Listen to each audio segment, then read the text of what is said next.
118031 Prodi THP. Di sini di video ini saya akan menjelaskan tentang BTP atau bahan tambahan pangan adalah bahan atau campuran bahan secara alami, bukan merupakan bagian dari bahan pangan, tetapi ditambahkan dalam pangan untuk mempengaruhi sifat atau bentuk bahan pangan. Penggolongan BTP menurut Menteri Kesehatan nomor 235 tahun 1975. BTP dapat dikelompokkan menjadi 14 bagian, yaitu antioksidan, anti kempal, pengasam, penetral, dan pendapar, enzim pemanis buatan, pemutih dan pematang, penambah gizi, pengawet, pengemulsi, pemantap dan pengental, pengeras, pewarna sintetis atau pewarna alami. Selanjutnya saya akan menjelaskan yaitu bahan pengawet makanan. Bahan pengawet makanan umumnya digunakan untuk mengawetkan pangan yang mempunyai sifat mudah rusak. Bahan ini dapat menghambat atau memperlambat proses fermentasi, pengasaman atau peruraian yang disebabkan oleh mikroba. Tetapi tidak jarang produsen menggunakan pangan yang relatif awet dengan tujuan untuk memperpanjang masa simpan atau memperbaiki tekstur. Pengawet yang diizinkan dan digunakan dalam pangan yaitu benzoat, propionat, nitrit, sorbat, dan sulfit. Pengawet bahan pangan dilansir pada Peraturan Kepala BPOM Republik Indonesia nomor 36 tahun 2013, beberapa jenis bahan pengawet diizinkan untuk digunakan dalam makanan adalah asam sorbat, asam benzoat, sulfit dan sulfur dioksida, nitrit dan nitrat, nisin. Selanjutnya yaitu sifat, kegunaan dan keamanan BTP pada pewarna dan pemanis buatan.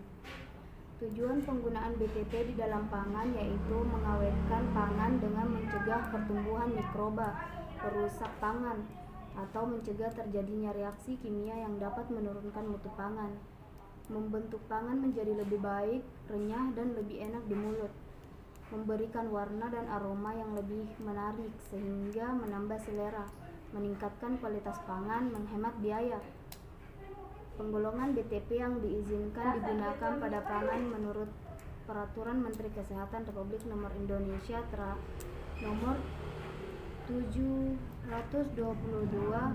Menkes per 9/88 adalah sebagai berikut: pewarna, pemanis buatan, pengawet, antioksida, anti kempal, pengeras, penyadap rasa dan aroma, penguat rasa, pengatur pemutih dan pematang tepung, pengemulsi, sekuensan.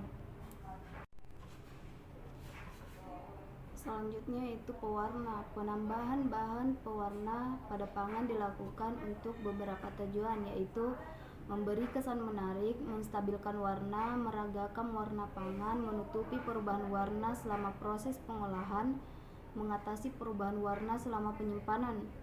Pemanis buatan.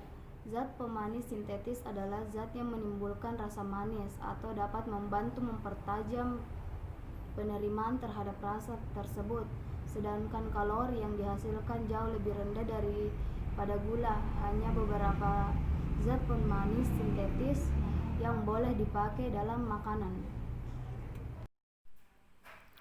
Penyedap rasa, aroma, dan penguat rasa.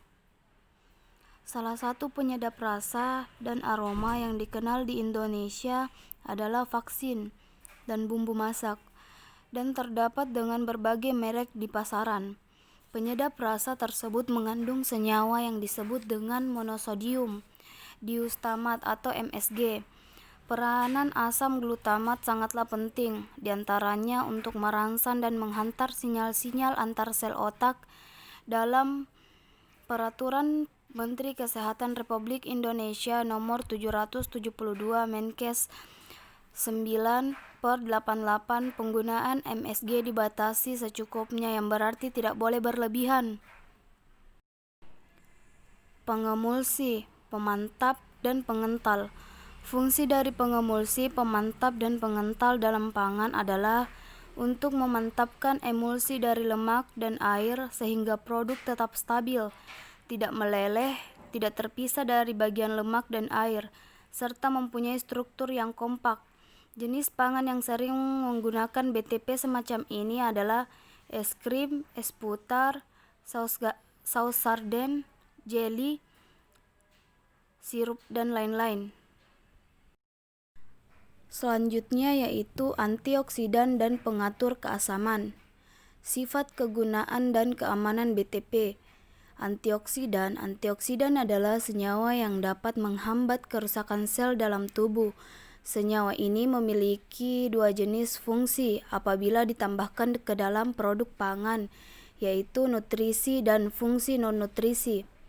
Antioksidan berperan penting dalam pangan, yaitu mempertahankan produk, mencegah ketengikan, perubahan nilai gizi, penambahan aroma dan warna. Fungsi nutrisi antioksidan adalah menghambat kerusakan sel tubuh, mencegah beberapa penyakit fatal seperti kanker dan tumor, menghambat penuaan dini. Fungsi non-nutrisi antioksidan antara lain yaitu menghambat reaksi oksidasi lemak yang mungkin terjadi di dalam produk pangan. Jenis-jenis antioksidan. Antioksidan alami adalah yang berasal dari tanaman dan ditambahkan ke dalam produk pangan dalam bentuk tanaman aslinya maupun hasil ekstrasinya.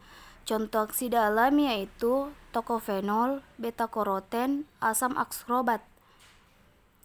Pengatur keasaman merupakan senyawa kimia yang bersifat asam dan salah satu dari bahan tambahan pangan yang sengaja ditambahkan ke dalam pangan dan berbagai tujuan.